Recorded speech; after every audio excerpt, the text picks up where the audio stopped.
and vas deferens. So male accessory duct include retitestes, vas efferentia, epididymis, vas deferens. The seminal tubules of the testes open into vas efferentia through retitestes. The vas efferentia leaves the testes and open into epididymis located along the posterior surface of each testes. The epididymis leads to vas deferens that ascends to the abdomen and loop over the urinary bladder. तो ये पूरा flow chart हो गया कि seminiferous tubule तो open हुए rete testis में, rete testis open हुई, सेमिनल वेसिकल्स ओपन हुए रेटिटेस्टिस में, रेटिटेस्टिस ओपन हुई वास इफ्रेंशिया में, वास इफ्रेंशिया ओपन हुआ एपिडाइडमिस में, और एपिडाइडमिस फाइनली ओपन हुआ, एपिडाइडमिस फाइनली ओपन किस में हो रहा है? वास डिफरेंस में. It is opening into the vas deferens. Clear? Is it clear to you? Yes, ma'am.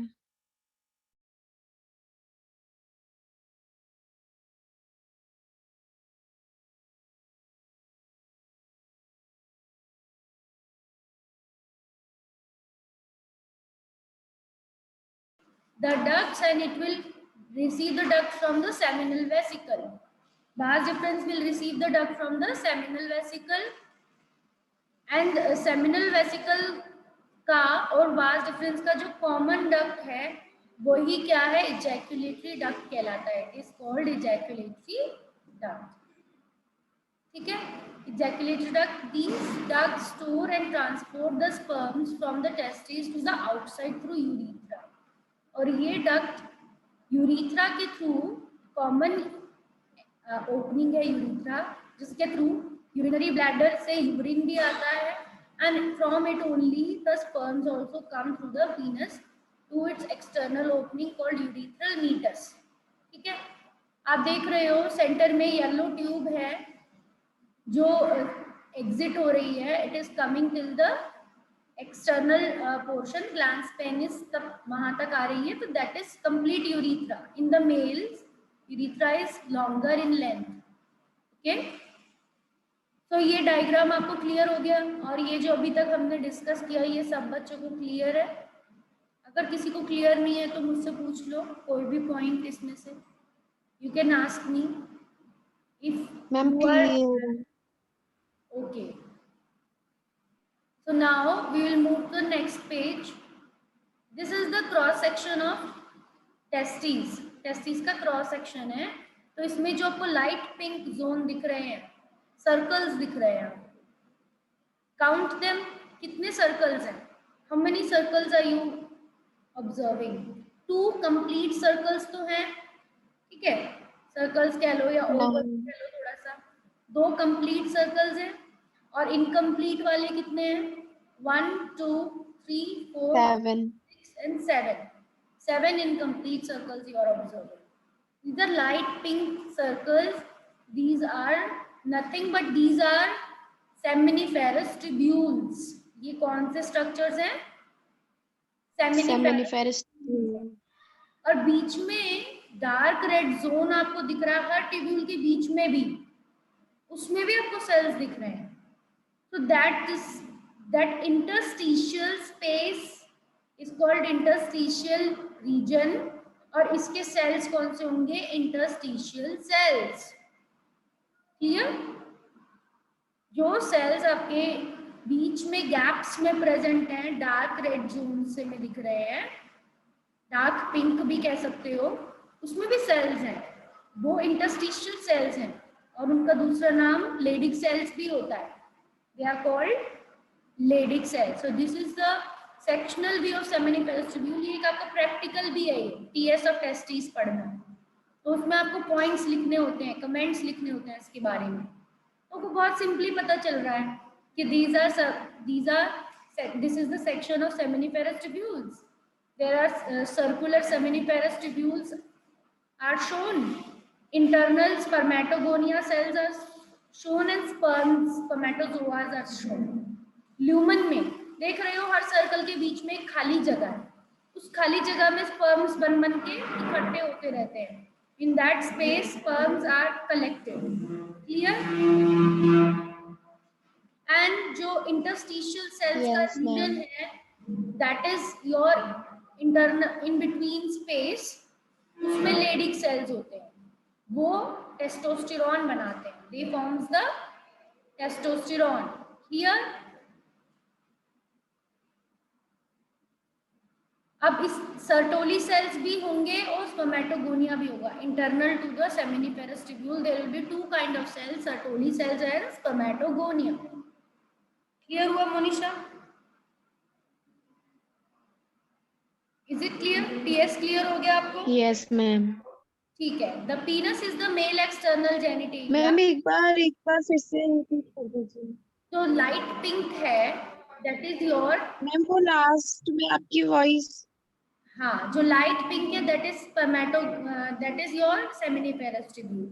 जो डार्क पिंक है that is your interstitial cells. Interstitial space में जो सेल्स है उन्हें लेडिक सेल्स भी कहा जाता है, वो टेस्टोस्टेरॉन बनाते हैं। और जो सेमिनिफेरस ट्यूब्यूल के सेल्स हैं वो दो तरीके के सेल्स उसमें होते हैं, स्पर्मेटोगोनिया और स्पर्मेटोजोआ। स्पर्मेटोजोआ आप देख रहे हो टेल वाले स्ट्रक्चर, स्पर्म्स भी उनको सिंपली बोलते हैं, ये ल्यूमन में होते हैं, खाली जगह में, तो खाली जगह के अंदर हैं ये स्पर्म्स। ठीक है, क्लियर हो गया? अब लास्ट पैराग्राफ देखो, Yes, इसके नीचे जो पैराग्राफ दिया हुआ है, the penis is yes, the male ma'am. External genitalia, it is made up of special tissues that help in erection of the penis to facilitate insemination. जो पीनस होता है कल भी हमने डिस्कस किया था, उसके ऊपर कैवर्नोसम, कॉर्पस कैवर्नोसम नाम का, कॉर्पोरा कैवर्नोसम नाम का मसल्स होते हैं, तो वो पीनस को इरेक्ट करने के लिए रिस्पॉन्सिबल होते हैं, जिसकी वजह से इंसेमिनेशन में, मतलब transfer of sperms into the female tract is successful. ठीक है, तो वो बताया है यहाँ पे। एंड देन बताया है last end of the penis is called glans penis covered by loose fold called फोरस्कीन।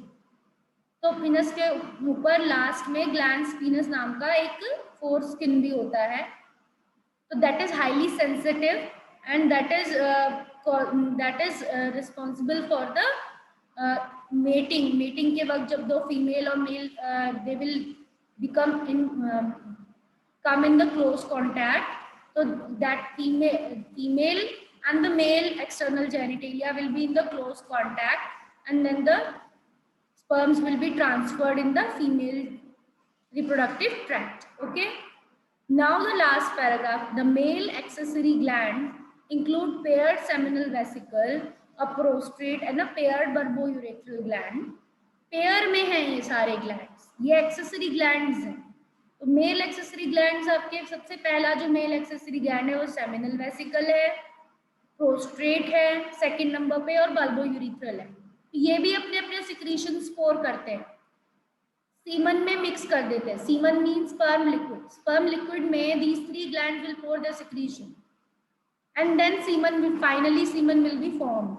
ठीक है, seminal vesicle will release some of the glucose, fructose नाम की ग्लूकोज आगे लिखा हुआ है। secretions of these gland constitute seminal plasma which is rich in fructose. Fructose एक sugar है, बिकॉज स्पर्म भी एक लिविंग सेल है, तो उसको जिंदा रहने के लिए उसको फूड चाहिए, तो वो फूड सेमिनल वेसिकल एक फ्रक्टोज नाम की शुगर बनाता है, उसमें होता है।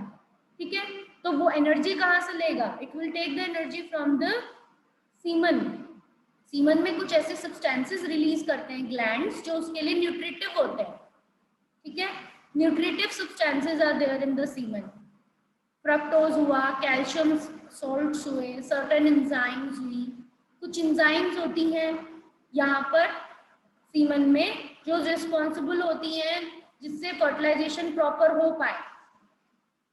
The secretion of bulbourethral glands, lubrication, पीनस में लुब्रिकेशन जो करता है वो बल्बोयूरेथ्रल ग्लैंड्स के सिक्रीशन करता है, जिससे कि मेटिंग क्या हो, एक कह सकते हैं लुब्रिकेशन होएगा तो it will be less frictional. Okay, so that easily the sperms can be passed to the female. So बहुत इम्पॉर्टेंट है कि हर ग्लैंड का रोल आपको पता होना चाहिए, हर स्ट्रक्चर का, मेल रिप्रोडक्टिव सिस्टम में हर स्ट्रक्चर का आपको फंक्शन पता होना चाहिए। तो अभी हमने जो भी डिस्कस किया है that is your male reproductive system structure and function. ठीक है, यहाँ तक किसी को भी कोई प्रॉब्लम है तो पूछ सकते हैं। एंड इनफर्टिलिटी अगर किसी में है, because of any reason it can occur, ठीक है, किसी भी रीजन की वजह से इनफर्टिलिटी हो सकती है, B it the problem of the any part of the reproductive system.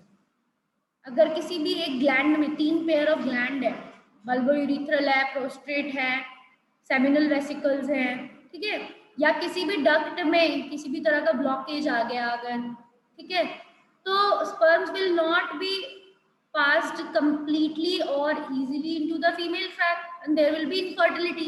So infertility can be because of the male reproductive system, problems in male reproductive system, और फीमेल की वजह से भी हो सकती है। अगर सेम कंडीशन, अगर फीमेल के रिप्रोडक्टिव ट्रैक्ट में कहीं पे कुछ ब्लॉकेज है या उसके कोई ग्लैंड्स प्रॉपरली वर्क नहीं हो सकते, तो there will be infertility. Okay, Yes, ma'am.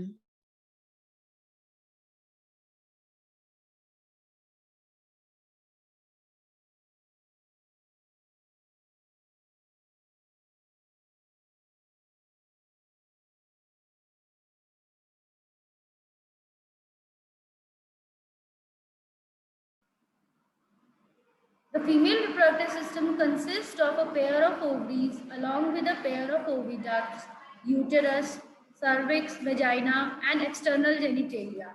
तो फीमेल रिप्रोडक्टिव सिस्टम में ये सब स्ट्रक्चर्स हैं, ओवरीज हैं, ओविडक्ट्स हैं, यूट्रस है, सर्विक्स है, वेजाइना है, एक्सटर्नल जेनिटेलिया है जो पेल्विक रीजन में प्रेजेंट होता है। These parts of system along with a pair of mammary glands, chest, breast भी हैं फीमेल्स की, तो वो भी उनके फीमेल रिप्रोडक्टिव सिस्टम में आती हैं जो चाइल्ड केयर के लिए ज़रूरी होती है और सपोर्ट करती हैं प्रोसेस ऑफ ओव्यूलेशन, और एग फ्यूजन होता है, फर्टिलाइजेशन होती है, प्रेगनेंसी होती है, बर्थ होता है, चाइल्ड केयर होता है। Clear?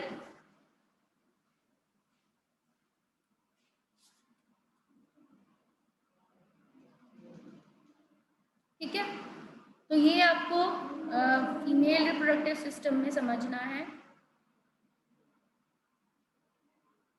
So these are the parts of the system along with a pair of mammary glands.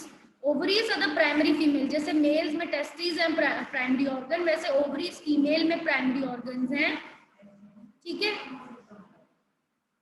And ovaries ovum भी प्रोड्यूस करती है, स्टेरॉइड हार्मोन्स भी प्रोड्यूस करती हैं। Ovaries are located on each side of lower abdomen, lower abdomen की दोनों तरफ ovaries located होती हैं एंड ओवरी की लेंथ होती है 2 से 4 सेंटीमीटर, कनेक्टेड होती है पेल्विक वॉल से बाय लिगामेंट्स, यूट्रस में लिगामेंट से कनेक्टेड होती है। Each ovary is covered by thin epithelium enclosed in ovarian stroma.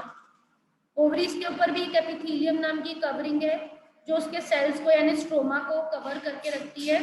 Stroma 2 में डिवाइडेड होगा, outer cortex and inner medulla. Clear? ये फीमेल रिप्रोडक्टिव ट्रैक्ट का पूरा डायग्राम हो गया। अब इंटरनल स्ट्रक्चर, वो तो बाहर का स्ट्रक्चर पता हो गया, अब इंटरनल स्ट्रक्चर में ओविडक्ट्स ट्यूब जैसे स्ट्रक्चर है जो ओवरीज से ऊपर आ रहे हैं। Oviducts are coming a tube like structure.